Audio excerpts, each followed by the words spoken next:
What's up, you guys? I am back. I'm doing a continuation of my Jar Troll deck. It is now actually a little bit more competitive, and I'm very close to getting Diamond 5 with it. I'm pretty much ripping through Platinum with it. So first off, we have Aroma Jar. When it's flipped face up, cannot be destroyed by battle. When this card is face up on the field, if this card is flipped face up during either player's in phase, you gain 500 LP. And that's great because when they attack into it, it gets flipped during damage calculation and then it can't be destroyed. And you also get that bonus LP, so it's just a decent stall card. The other thing I really like about Aroma Jar is the second version of this deck. You can actually run Cyber Sign with Last Warrior from Another Planet and Natural Exterio. I'm going to show you that in some of the replays. But getting life points back and something that they have to use an effect on to get off the board, pretty decent, plus it's a jar. So next we have Morphing Jar. Both players discard as many cards as possible from their hands, then each player draws 5 cards. I love when my opponent has like a huge hand off max C and they still attack into this, or this still gets flipped up somehow. It's really funny. Also, sometimes because you extend so hard in the back row, if you get blown out by a Feather Duster or you just need more cards in hand, Morphing Jar can really help with that. Morphing Jar number 2, once again, he is shuffle all monsters on the field into the deck. Each player excavates cards from the top of their deck until they excavate the same number of monsters they shuffled into the main deck. And that's the key point here, it's into the main deck. Since most decks roll in that extra deck, and all the cards from the extra deck go back into the extra deck, they do not get a summon for each of those cards. So if they have 5 things from the extra deck, they all get blown back and your opponent summons nothing while you get to resummon stuff on your field. This card does not work with Dyna, so do not set it while you have Dyna out on the field, which brings us to Dyna. If this card is flipped face up, destroy all special summon monsters on the field. Neither player can special summon monsters. This card is very useful because if you can bring it out and you can attach Moon Mirror Shield to it, then your opponent can't special summon, and that makes things very hard for decks like Sword Soul. Next we have Destiny Hero Celestial. When this card declares an attack, you can target one face-up spell your opponent controls, destroy it. If you do, inflict 500 damage to your opponent. You typically won't use that effect, although I actually have resolved it once, which is why I am reading it. Sometimes your opponent will have a face-up spell on the field that you just have to get rid of, and if you don't think you're going to be able to summon Destroyer, then Celestial can be pretty decent. Also, the second effect you will use if you use Fusion Destiny. When you have no cards in your hand, you can banish this card and one Destiny Hero monster from your graveyard and draw 2 cards. You can only use this effect to Destiny Hero Celestial once per turn. So a draw 2 is pretty decent, even more so since sometimes we have no cards in our hand because card demise. So next up we got Token Collector. If a token is special summoned during the damage step, you can special summon this card from the graveyard. If it was there when the token was special summoned, or hand, even if not, you can only use this effect of Token Collector once per turn. If this card is special summoned, destroy as many tokens on the field, and if you do, this card gains 400 for each token destroyed. Neither player can special summon tokens. So this is basically slapping the win button against Sword Soul because they can't do anything with the tokens, which means they can't synchro, which means if they're not playing the 10E package, they're in trouble. If they are playing the 10E package, they can out this, but it does take a couple combo pieces away from them. Next we have Destiny Hero Dasher. So Dasher, I am going to read the effect because I actually have beaten over Blue Eyes with Dasher before when I was playing Blue Eyes in Gold, and I was like, well, I need something that's over 3,000 attack. So once per turn, you contribute another monster. This card gains 1,000 attack until the end of this turn. If this card attacks, change it to defense position at the end of the battle phase. Once while this card is in your graveyard, if you draw a monster during the draw phase, you can reveal it and special summon it. It must be in the graveyard to activate and resolve this effect.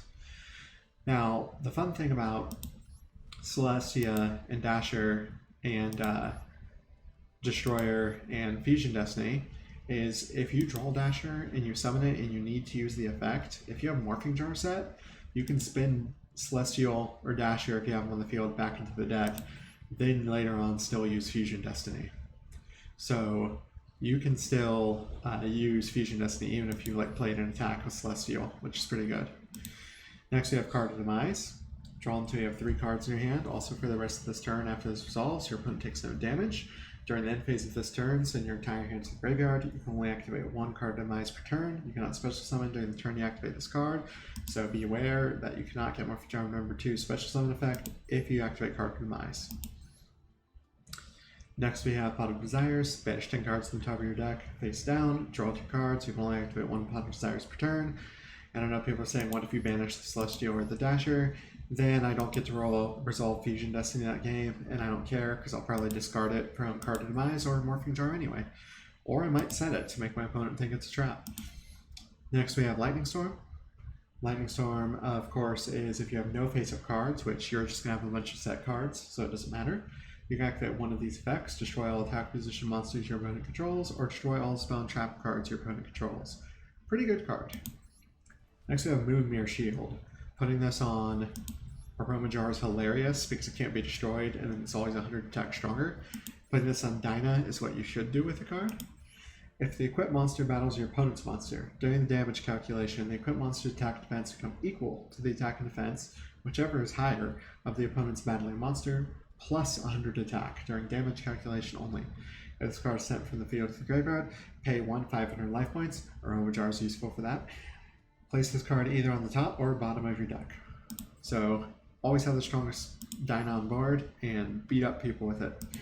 Next we have 1 Called by the Grave. I don't like running 2. I don't know why. You can run 2 if you want. Basically, if someone hand traps you, or if this card in the graveyard, like Phoenix Destroyer, that's Destroyer Phoenix is giving you problems. You target a monster in the opponent's graveyard, you banish it if you do until the end of the next turn. Its effects are negated, as well as activated effects and effects of monsters on the field with the same original name. 1 Ring of Destruction. The burn damage is really helpful. Sometimes it can take time to win with this deck if you're just going to beat people down with Dinah, or sometimes beat people down with Jar. So Ring of Destruction is kind of necessary. It's also spot removal. During your opponent's turn, you can target a monster who the opponent controls with attack that's equal to or less than their life points. Less than or equal to the life points. Destroy that face-up monster, and if you do, take damage to equal to the original attack, then inflict damage to your opponent equal to the damage you took. So you have to take damage for this. If you and your opponent are tied, you will lose because you take the damage first.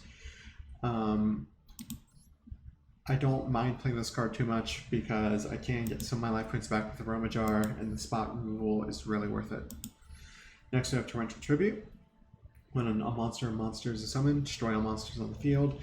This is really funny to do against Sword Soul players if they have Baron to floor out, and when they decide to floor this, I will sometimes Solemn Strike the floor and just watch all of their monsters go away from Tori. It's a lot of fun. Threatening Roar. Your opponent cannot declare an attack this turn.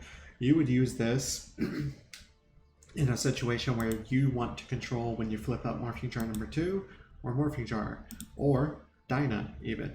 Or let's say we mentioned you want to put Destiny or Celestial back in your deck for Fusion Destiny, and you have them on the field and your opponent can run them over. You could Threatening Roar, solve the turn, flip Morphing Jar number 2 and put them back. Next we have Dimension Wall. 3 copies of Dimension Wall. When your opponent's monster declares an attack instead of you, your opponent takes the battle damage you would have taken from this battle. I like doing that when I have Morphing Jar number 2 face up, they run it over, and then I Dimension Wall them. If you want to spend the secret rares, you can get Negate Attack, which negates the attack as well, but I don't really want to spend the SRs on it. Next, we have Infinite Impermanence. Target 1 face-up monster your opponent controls, negate its effects until the end of the turn. Then, if this card was set before activation and is on the field at resolution, for the rest of this turn, all other spell and trap cards in this column are negated. If you control no cards, you can activate this card from your hand. 1 Imperm is great. You can run 2 if you want. I'm running 1 just because the deck is already really tight. 2 Solemn Judgments. That's one of the upgrades I put to the deck because 2 of the Beards is better than 1 of the Beard. All joking aside, you really want this just in case they try to Feather Duster you or Lightning Storm you. Next we have 1 Solemn Warning. When a monster or spell or trap card effect is activated that includes the effect that with special summon monsters happens, You pay 2,000, negate the summon and activation, and if you do, destroy it. Let's say my opponent tries to normal summon something bigger than Dyna. It's not going to happen because I have warning. Swamp Strike, when a monster or monster special... Oh, I already read Strike. Didn't I? Whoopsie. Monster effect or special summon, pay 15, negate. Summon limit. Neither player can summon more than 2 times per turn. Negated summons count towards the limit. Negated cards or effects do not count. So if you somehow summon it during your opponent's turn, like you activate Morphing turn number 2, you get your summon off, and then main phase 2 into battle phase, you activate summon limit. They can't summon either because you summoned 2 times. And then next we have there can only be 2 copies. Each player can only control 1 monster of each type. Most of the time I just have 1 Rocky Boy out. If a player controls 2 monsters of the same type, they must send some to the graveyard, so they control only 1 of that type. So rock, rock, rock, rock, rock, rock, rock. Yes, you can only have 1 of these out, but it's really worth it, trust me. Locking your opponent out of having a bunch of different worms for Sword Soul is really effective. And then lastly, in the extra deck, we have 2 Fossil Warrior Skull Knights because earlier we were also playing Dogmatic Punishment. And we were playing that as spot removal. I spelled it wrong, but Dogmatic Punishment. We were playing that as spot removal instead of Ring of Destruction. And I liked it a lot. And so then we have 2 Chimeric Fortress Dragon. I used to be running 1. I'm running 2 now because Cyberdark is running around in ranked and I don't want to deal with that nonsense. 1 Destiny Hero Destroyer Phoenix. If you've been playing the game at all in this format, you know what this card does. But in case you don't, your opponent's monsters lose 200 attack for each hero card in your graveyard. You'll 2, so they'll all lose 400. And once per turn, you can quick effect destroy 1 card you control and 1 card on the field. If this card is the one destroyed by battle or card effect, you can activate this effect. Special summon 1 Destiny Hero monster from your graveyard during the standby phase of the next turn, including itself. And to bring him out, you do Fusion Destiny, where you pitch Celestial and Dasher from the deck, and you get a free Destroyer Phoenix Enforcer. But after it resolves, you cannot special summon monsters except for Dark Hero monsters. You'll activate 1 Fusion Destiny per turn, so you can't Morphing Jar number 2 special summon after it, but that's probably not going to happen anyway. And sometimes I will have Jar on the field at the same time as Destroyer, and I will destroy Destroyer in a card, and then Jar's effect will go off later in the battle phase, and the Destroyer comes back next turn, and I have more monsters on the field. So, food for thought with that. Next we have 2 Blows Ultimate Dragon. That was also because I was running Dogmatic Punishment, and sometimes need to out things with the tone of attack. And then 1 Soul Silver Mountain. And then 1 number 4 Nightmare Shark. Soul Silver Mountain is 2 level 3 Earth monsters, so if you ever happen to have 2 Morphing Jar number 2s out, yeah, because Jar's 1. 2 Morphing Jar number 2s, you can detach an XYZ material from this card. Target 1 set card in your opponent's spell trap card zone cannot be activated while this card is face up on the field. If this card destroys an opponent's monster by battle while it is an Earth XYZ material, you can target 1 monster in your graveyard, special summon it, and face up defense. And I'm just like, oh, I guess I'll bring back Dasher if he's chilling in the grave and then beat people up with him. But yeah, really useful card.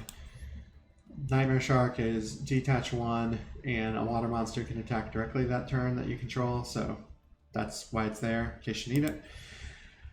Super Quantum Mech Beast is detach 1, destroy a spell or trap card on the field, any spell or trap card.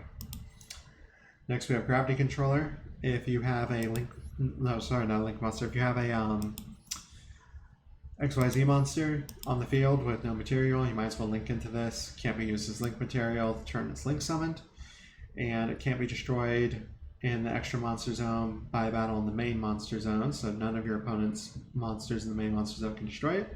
And at the start of the damage step, if it battles an opponent's monster special summoned from the extra deck, you can return that monster and this to the opponent's deck, and it does not target. One miss is Radiant because I'm actually going to run 2 and take out 1 of the Blue Eyes because I'm not running Punishment right now anyway. 2 Mrs. Radiant. All Earth monsters on the field gain 500 attack and defense. When monsters lose 400 attack and defense. And the most important part, if they destroy it by battle or card effect, and then you get to target 1 Earth monster in your graveyard, add to your hand. You can target all your cards that you would want to target. So you can only use this effect, Mrs. Radiant, once per turn. Great card. Next we have Nightmare Cerberus, 2 monsters, different names. It's Link Summon, discard a card, target special summon monster in your opponent's main monster zone. Destroy it. If it's co-linked, you draw a card. Phoenix is the same thing, except it's for spells and traps. And last we have Verte Anaconda.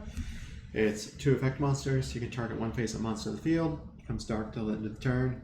And you can pay 2,000 life points, send 1 fusion or polymerization, normal or quick play spell from your deck to their graveyard. This card's effect becomes that spell's effect when it's activated. Also, you cannot special summon monsters for the rest of the turn. You can only use each effect of Predaplant Verte Anaconda once per turn. You use this to mimic Fusion Destiny to bring out Destroyer. And that's it. That's Jar Troll version 3. And I really hope that you guys like this deck profile. And I am going to go ahead and show you a couple replays. So going over to replays, doing this in real time because I'm too lazy to edit, at least right now, just got back from a vacation. So this was the Struggle Bus Duel featuring the newest build, and then I'm basically going to show you me busting out Last Warrior from Another Planet with Cyber Sign, and that's the other build.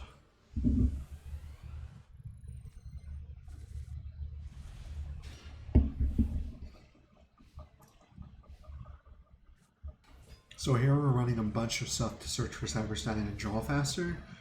So in this package, we're just running slightly different cards, but it is pretty much the same deck. And we are going to beat up Sword Soul, and this duel is really nutty.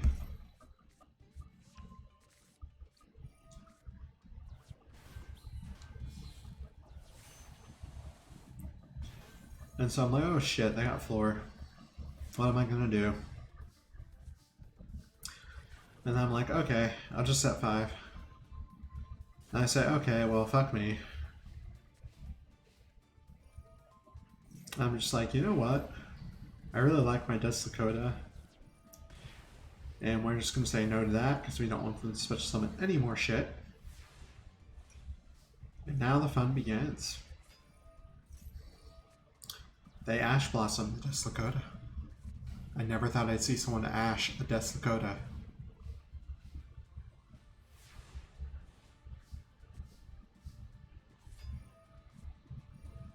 And then here we have Dark Dice Jar as an alt win condition as well. It's basically taking out like the DPE package and just putting in pure troll, so it's more similar to the last deck profile. And we're just like, okay, I'm gonna beat you with the Death Lakota.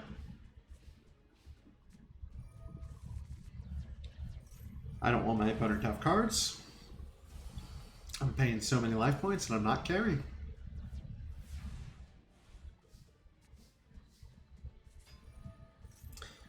And so they gamma. And I'm just like, why would you do this? So I set them next jar, and now we have token collector. And if they try to token, we will stop them. Oh, I was running Fusion Destiny here too. Man, this is a really tight package.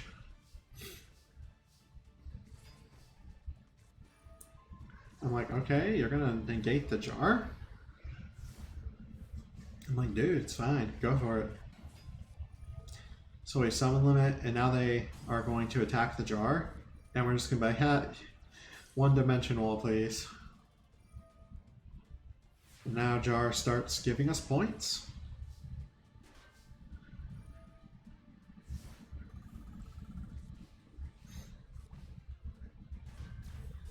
I'll let my opponent destroy the Stein because I can't use it.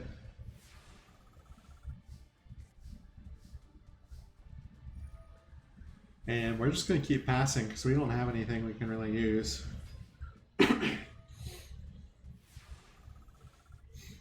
We're almost back up to 4,000 life points. And there we go. And so my opponent's probably like, what is this dude playing? And then we shit our pants because, oh no, it's the return of the Mac. And we mess up even further. But then we realize, oh wait. And so now, pretty much everything on the field goes away. I'm gonna take so much damage. I'm like, okay, threatening roar. They're scared of Stein, so they get rid of Stein, big mistake. They banish the macro, big mistake. And they get Morphing jarred. I'm just like, okay. I'm proud of this. And they summon the Ash, and I'm like, ha, forehead. And now, we set the next Morphing jar number 2, because that's pretty much all we can do. And here's more Sword Soul shenanigans. And there's the token collector.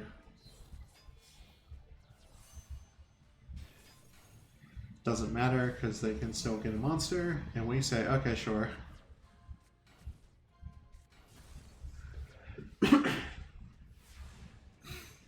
And so we set the dice jar, because we're like, ah, screw it. And then we decide, ah, screw it again, and we summon Dasher. Dasher is going to do work this game, you guys. And we activate Solemn Wishes for maximum trolling. I can't. I can't.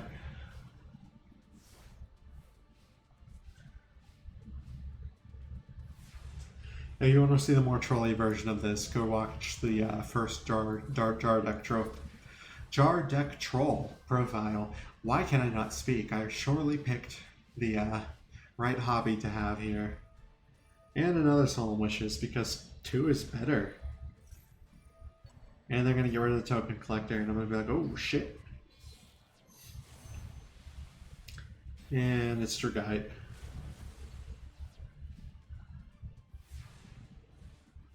They're like, we need to draw something.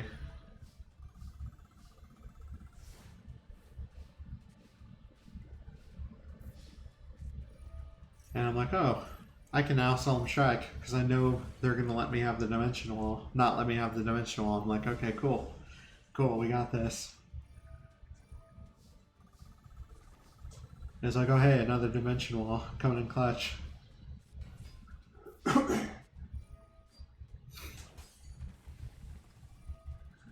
I don't know why my opponent did that first. They're going to spin back both my cards, and then they're going to start going off again. And then for some reason, they surrender. Probably because they couldn't stand it anymore. And that's half this deck's wins. Here's another replay. This one's pretty fun.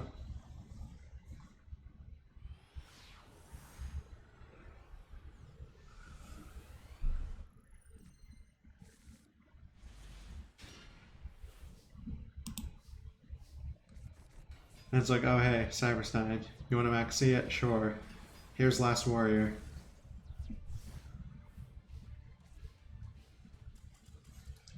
What are they going to do? If they can't summon anything, they can't summon anything. If they can't get rid of it, I win. That's for the Cyberstein version of the build. The newer build, I really like if I'm actually trying to be competitive and do things instead of just trolling. But if you do want to troll, check out the Jar Troll 1 for deck profile.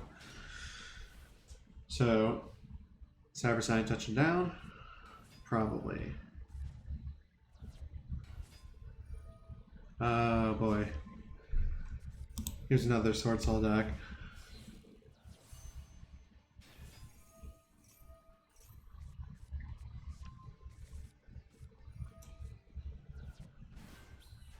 Sword Soul doing Sword Soul things. Here comes Floor.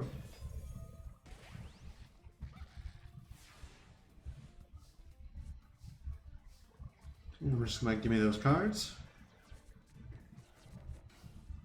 And we're just going to load up the board with everything we want. all that goodness. Bye-bye. Bye-bye. No.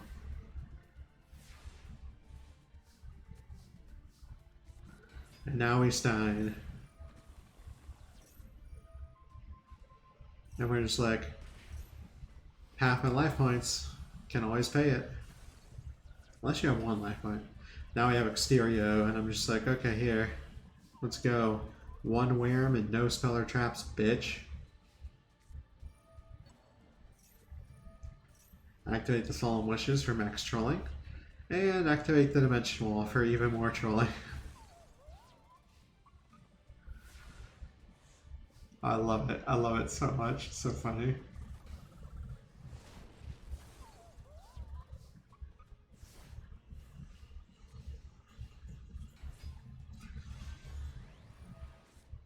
And now we have Jar again. More jars, all the jars.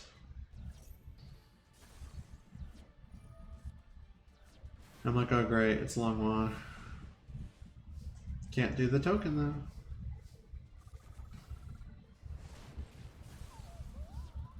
Maximum trolling. Maximum. Now that's it. But I hope you guys enjoyed these replays. If you want to see more of the Jar Troll Chronicles, let me know. I would love to show you. And I will see you guys in the next one. Bye-bye.